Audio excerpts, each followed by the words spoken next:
Bonsoir à toutes et à tous et merci d'être avec nous dans le programme du soir sur New World Info.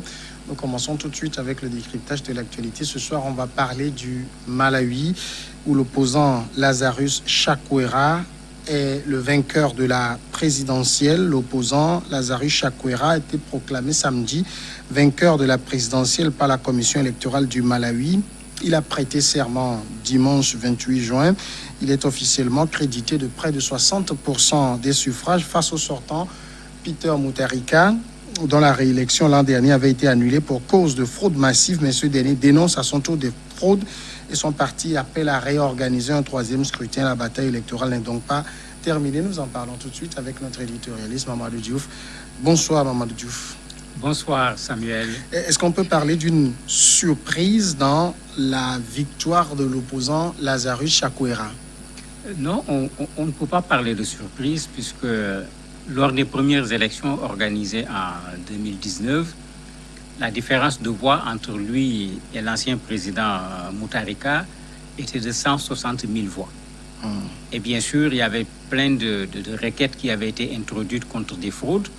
Et quand on regarde ce qui avait été introduit comme requête contre des fraudes, les 160 000 voix passaient complètement à côté. Ce qui veut dire que dès la première élection, si l'élection avait été organisée comme il se doit, il aurait pu gagner ces élections. C'est la raison pour laquelle il s'est battu d'un point de vue juridique pour aller dans le sens d'annuler les élections. Et heureusement, il est tombé sur des juges, une commission électorale qui ont accepté de prendre leurs responsabilités, qui ont effectivement reconnu que la fraude était une fraude massive et que la victoire n'était pas une victoire par les urnes, mais plutôt par la fraude. Donc, il fallait remettre les deux candidats en selle pour savoir qui va pouvoir gagner.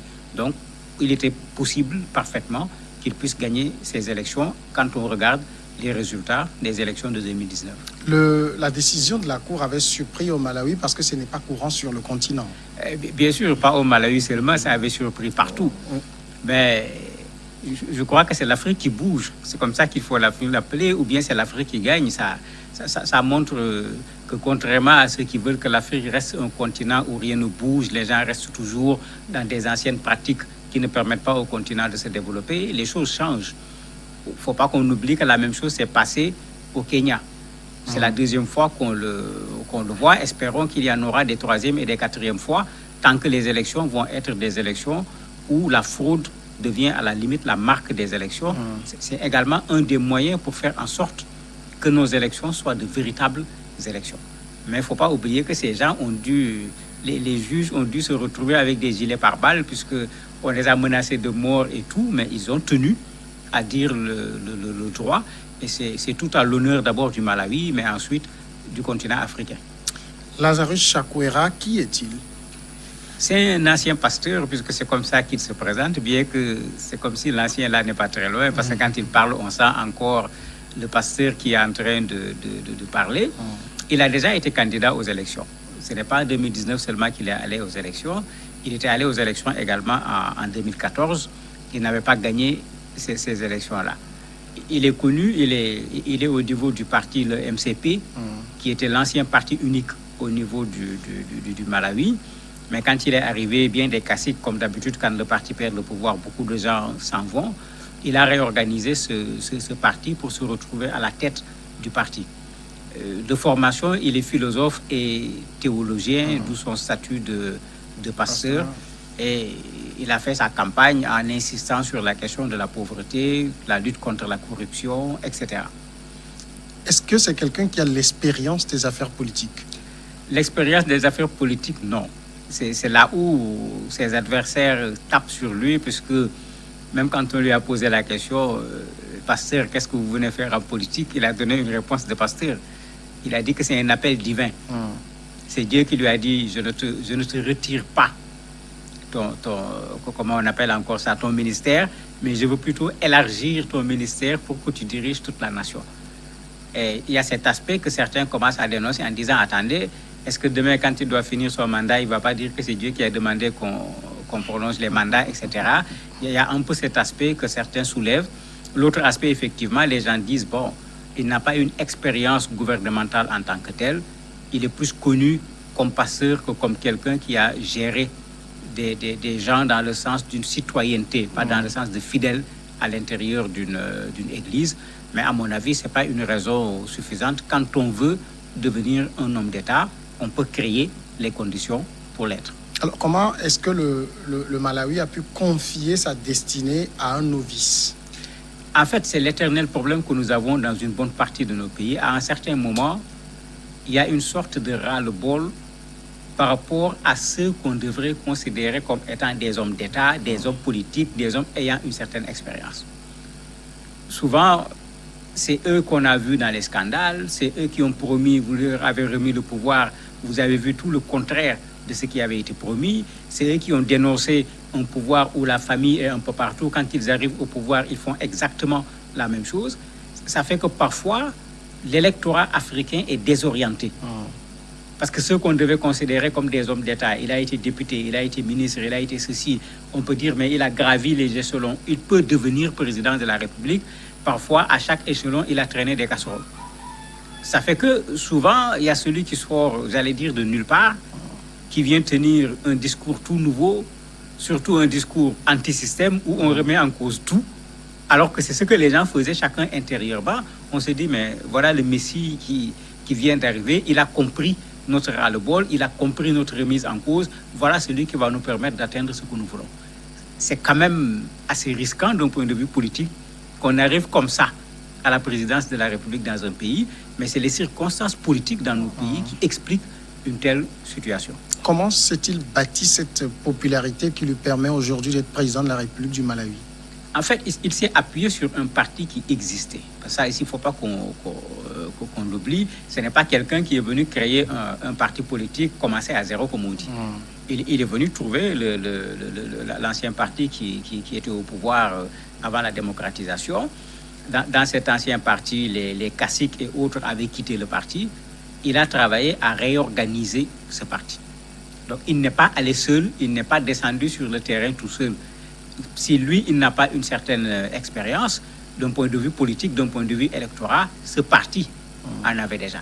Donc, ça fait qu'il ne s'est pas lancé à partir de rien. Il a trouvé une base qu'il a réussi à réorganiser, qu'il a pu convaincre. Les gens ont accepté de le mettre à la tête du parti.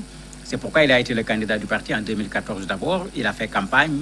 Il n'avait pas gagné, c'est vrai, mais les résultats étaient plutôt intéressants. Les gens ont considéré que cette fois-ci, il pouvait être celui qui va remporter les élections et le parti ne s'est pas trompé. Et puis, il a eu des soutiens de taille. Oui, il a eu des soutiens de taille, puisque c'est également une de nos particularités. De plus en plus, on se pose la question, quand on regarde une bonne partie des alternatives dans nos pays, celui qui fait l'alternative est quelqu'un qui est sorti du système. Quand c'est quelqu'un qui n'était pas dans le système, quand il gagne les élections, il a eu des appuis importants dans le système. Lui, ça a été le cas. L'ancienne présidente, par exemple, Joyce Banda, l'a soutenu clairement au moment de la campagne électorale, a demandé qu'on vote pour lui. Il y a le vice-président également du parti au pouvoir qui l'a soutenu également à corps et à cri, de sorte qu'en plus du parti qu'il avait, il y avait quand même des pointures qui avaient accepté de venir s'associer à lui pour changer le régime qui est en place, à qui on faisait énormément de reproches. Est-ce qu'il a quand même fait campagne en s'appuyant sur son passé d'évangélique?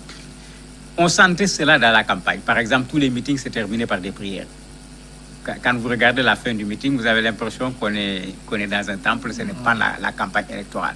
Mais là n'est pas le problème. Les Africains croient, pour moi, ce n'est pas un problème qu'on fasse une prière dans un meeting au début ou à la fin. Je ne suis pas partisan de cette laïcité où on demande à Dieu de quitter tout l'espace social. On peut parfaitement le faire. Le problème, c'est qu'il ne faut pas qu'on confonde les espaces. Quand on vient prendre le pouvoir dans un pays par les urnes, vous le faites avec un projet de société. Vous le faites avec des propositions.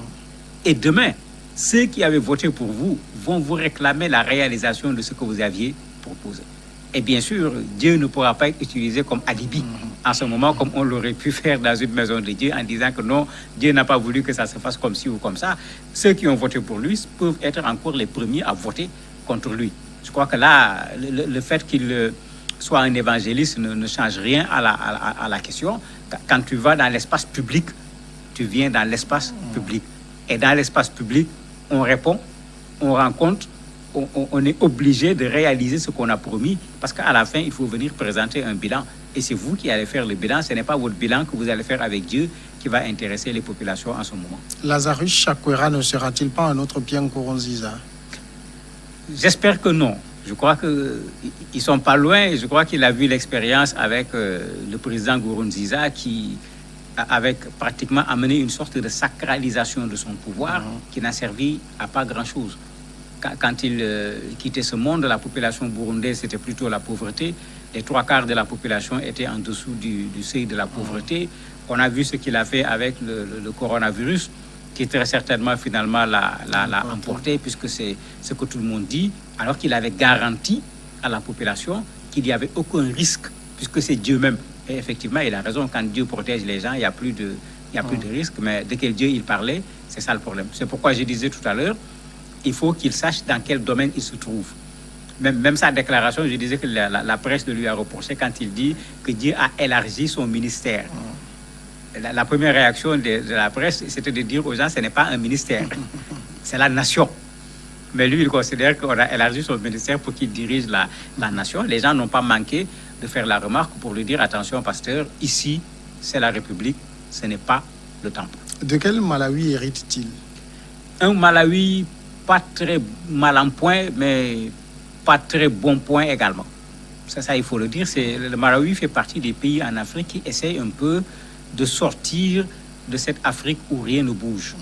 Ce que la commission électorale a fait, ce que le Conseil constitutionnel a fait, le montre. Vous avez un pays où les gens veulent se mettre sur les rails pour aller vers le développement. Mais malheureusement, nous partons tous avec les mêmes handicaps.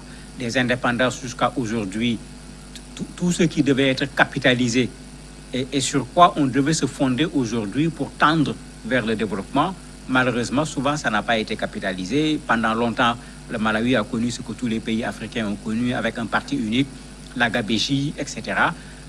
C'est avec l'ancien président, on avait pensé qu'il y a une nouvelle tête qui est arrivée, des données vont changer, mais malheureusement, on a encore du mal à sortir de ce pouvoir, à venir servir au lieu de venir se servir, de sorte que le Malawi n'échappe pas à ce tableau des pays africains en difficulté sur plusieurs points de vue. Peter Mutharika digère mal sa défaite, là.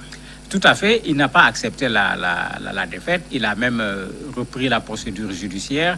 Lui également, il parle de fraude, mais il n'a pas convaincu. Il n'a pas convaincu puisque le Conseil constitutionnel, tout comme la commission électorale, n'a pas accepté ce qu'il dit. Et bon, c'est comme si les gens ont même voulu tourner la page très rapidement, puisque dimanche, hier, il a été carrément investi nouveau président de la République, ce qui veut dire qu'à partir de ce moment, discuter sur les élections ne risque plus de servir à grand-chose. Mamadou Diouf, merci d'avoir répondu à nos questions. C'est moi qui vous remercie. On va marquer tout de suite la pause et après on reçoit l'invité de ce jour.